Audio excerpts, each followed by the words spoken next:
Namaste to all my students. I am Professor Megha Acharya. I am professor and head in the faculty of law. Today I am going to deliver a lecture on law and society. So this lecture is related to relation between law and society. Before discussing between relation with law and society, we will start from first word, that is law. So first, what is law?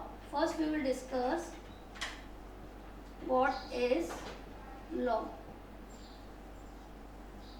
Now, what is law? Law is a set of rules and regulations which control behavior of the society. It's a set of rules and regulations. There are so many rules and regulations which control behavior of society. So same as we can say, law is like a regulator. Same as regulator regulates the speed of fan. In the same way, this set of rules and regulations is like a regulator which control behavior of the society. सबसे पहली बात ये आती है कि why it is required to control our behavior. We are human being and हमारा behaviour required क्यों control करने के लिए? क्योंकि अगर हमारे बिहेवियर को कंट्रोल नहीं किया गया तो हम कैसे हो जाएंगे? हम बहुत ही अनकंट्रोल हो जाएंगे और अनसिविलाइज्ड मैनर में रहने लगेंगे, यानी हमारे एक दूसरे के साथ कॉन्फ्लिक्ट्स बढ़ेंगे और हम जो सोसाइटी है वो एक दूसरे को प्रॉब्लम में डाल देगी. तो हम ये कह रहे हैं कि जो लॉ है उसका पर्पस क्या है? उसका पर्पस ये है to control the behaviour of the society and जिसकी रिक्वायरमेंट ये है कि ताकि सोसाइटी किस में रहे? सोसाइटी कंट्रोल में रहे, पहली बात. सेकंड पर्पस, सोसाइटी में जस्टिस रहे. थर्ड ये है कि सोसाइटी के अंदर क्या रहे? हार्मनी रहे, पीस रहे और लास्ट एंड की सोशल ट्रांसफॉर्मेशन रहता है. तो these are the purpose of law in the society. Our next point is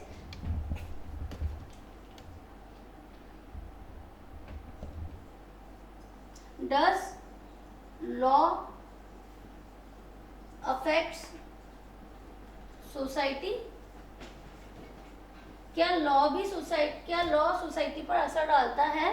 the answer is yes, definitely law affects the society. How it affects the society? Through social transformation.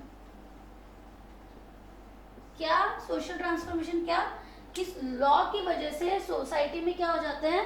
Changes हो जाते हैं. इस तरीके से law society पर असर डालता है कि थ्रू सोशल ट्रांसफॉर्मेशन, यानी हम जो पहले की सोसाइटी थी, यानी हमारे समाज के अंदर पहले सती प्रथा चलती आ रही थी और सती प्रथा चलती आ रही थी, लेकिन आज क्या वो सती प्रथा भी कंटिन्यू होती है? नहीं, सती प्रथा कंटिन्यू नहीं हो रही. क्यों नहीं हो रही? क्योंकि हमारी सोसाइटी में क्या है? लॉ है जो कि गलत बात को होने से क्या करता है? रोकता है. तो हम ये कह रहे हैं कि जो लॉ है वो सोसाइटी पर असर डाल रहा है थ्रू सोशल ट्रांसफॉर्मेशन. ठीक है. सेकंड बात हम क्या कहते हैं? सेकंड पॉइंट हम ये कहते हैं और किस तरीके से लॉ सोसाइटी पर असर डाल रहा है कि नए लॉ की हम ये कह रहे हैं कि सोशल ट्रांसफॉर्मेशन हो रहा है कि तो क्या पहले जैसे हमने डिस्कस किया कि सती प्रथा सोसाइटी में थी, तो क्या आज सती प्रथा सोसाइटी में है? नहीं. पहले लड़कियों को पढ़ाने नहीं दिया जाता था, इक्वालिटी नहीं थी, है ना, वीमेन एम्पावरमेंट की बात नहीं होती थी. तो क्या आज सोसाइटी में इक्वालिटी पे बात होती है? बिल्कुल होती है. क्या हम अपने मन से उस इक्वालिटी पे बात करते हैं? नहीं. क्यों हम अपने मन से नहीं करते? हम अगर मन से करते होते तो क्या हम पहले अपने मन से इक्वालिटी पे बात नहीं कर सकते थे? कर सकते थे, लेकिन हम नहीं करते थे. लॉ बनने से, इक्वालिटी की कॉन्सेप्ट आने से, वीमेन एम्पावरमेंट के कॉन्सेप्ट आने से क्या होने लगा? सोशल ट्रांसफॉर्मेशन होने लगा. तो ये जो एक एस्पेक्ट है सिंपल वर्ड लॉ को लेकर के, वो ये एस्पेक्ट है कि जो लॉ है वो सोसाइटी पर कंप्लीटली असर डालता है. और ये जो कंप्लीटली असर डाल रहा है, इस असर को हम कहते हैं सोशल ट्रांसफॉर्मेशन. यानी सोसाइटी के अंदर कंप्लीटली क्या हो जाता है? ट्रांसफॉर्म हो जाता है. यानी जो बातें हम पहले नहीं सोचते थे वो सारी बातें अब क्या आने लग गई है? धीरे धीरे सोसाइटी के अंदर डेवलप होने लग गई है. जैसे कि as I have discuss earlier, सती प्रथा बैन हो गई है. इसी तरीके से इक्वालिटी पे बात होने लग गई है, फीमेल एजुकेशन पे बात होने लग गई है, चाइल्ड लेबर एटलीस्ट कम होने लग गया है, चाइल्ड मैरिज एटलीस्ट कम मतलब in the remote areas we can say कि आज भी होती है, बट अगर हम ओवरऑल देखें तो चाइल्ड मैरिज होती ही नहीं है। तो ये this is the social transformation through law. Now the second point is what is society.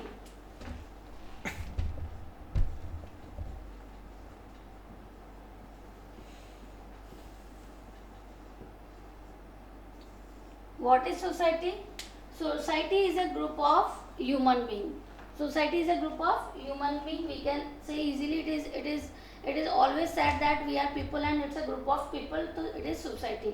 अब बात आती है कि why it is required to control behavior of society. हमारे समाज के व्यवहार को कंट्रोल करने की जरूरत ही क्यों पड़ती है? क्या हम अपने आप कंट्रोल हो जाते हैं? बिल्कुल भी नहीं होते। कैसे? क्या हम अपने आप कभी भी टू व्हीलर चला रहे होते हैं, हम अपने आप अपने मन से अपनी सेफ्टी के लिए हेलमेट पहनते हैं? नहीं पहनते। क्या हम अपने आप किसी को पहले प्रायोरिटी दे देते हैं कि दिस इज योर राइट, आप अपना राइट है ये लो? हम बिल्कुल भी नहीं करते। तो हम क्यों नहीं करते?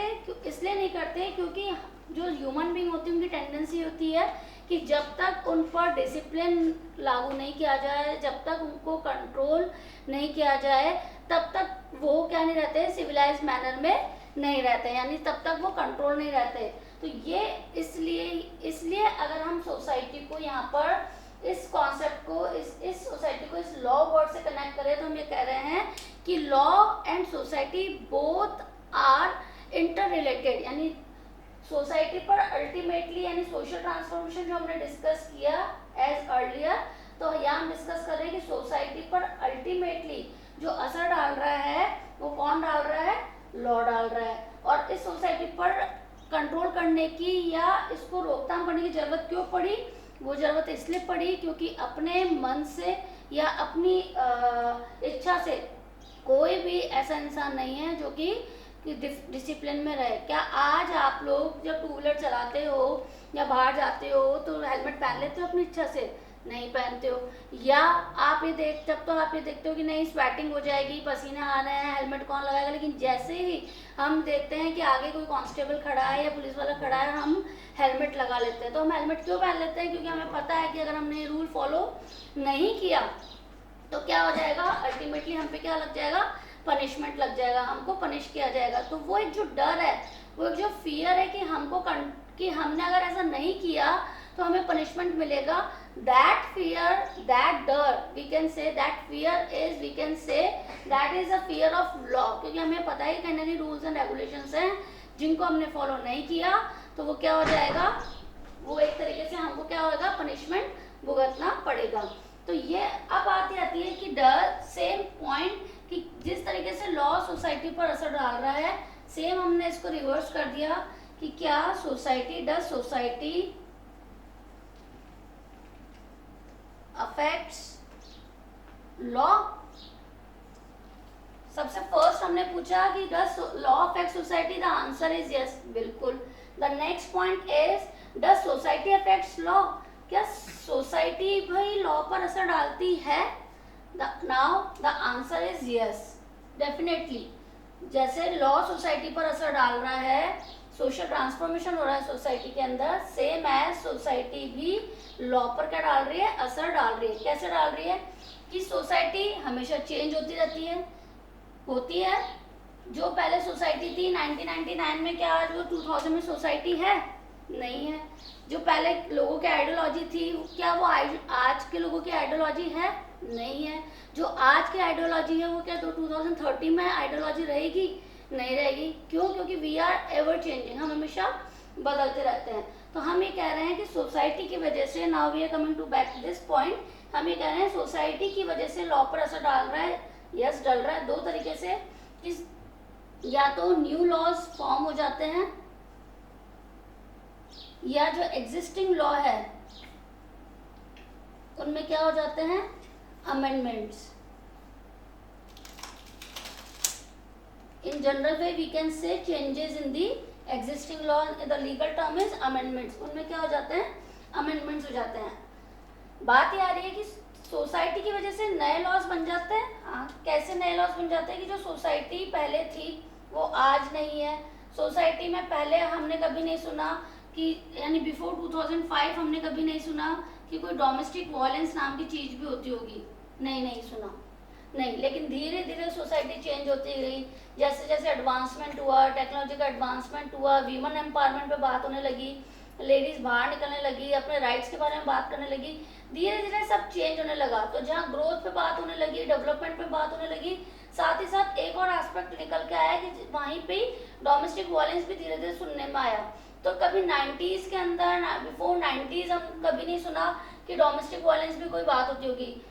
सुनते थे तो हाँ सुनते थे कि रेप है, डकैती है, मर्डर है, थेफ्ट है, ये क्राइम हो जाते हैं, या अडल्ट्री है, ये क्राइम हो जाता है, लेकिन कभी ये नहीं सुना डोमेस्टिक। लेकिन 2005 में क्या आया, डोमेस्टिक वायलेंस एक्ट आया to control the behaviour of society, यानी control the atrocities inside the home against the female. ये आया हमारा डोमेस्टिक वायलेंस एक्ट, ये नया लॉ बनकर आया 2000। ऐसी आज अगर हम बात करें तो बहुत अभी 1-2 दिन पहले पेपर में सुना होगा कि हमारा जो एग्जिस्टिंग इंडियन पिनल कोड है, जो इतना सालों पुराना हमारा आईपीसी है, वो अब चेंज हो रहा है, नया लॉ बनकर के आ रहा है। तो ये नया लॉ क्यों बनकर आ रहा है, क्योंकि सोसाइटी में क्या आ रहे हैं, चेंजेस आ रहे हैं। सोसाइटी क्या हो रही है, चेंज हो रही है। यानी चेंज दो तरीके से हम चेंज को देख सकते हैं। in the two manner we can say change in a good manner and change in a bad manner. If we will go in a good manner, then we can say there are many kind of development and prosperity and growth in the society. And in the negative manner अगर हम देखते हैं तो साथ के साथ हम क्या देखते हैं कि क्राइम होते हैं, उसका मिसयूज होता है। तो यहाँ हम न्यू लॉज पे बात कर रहे हैं। New laws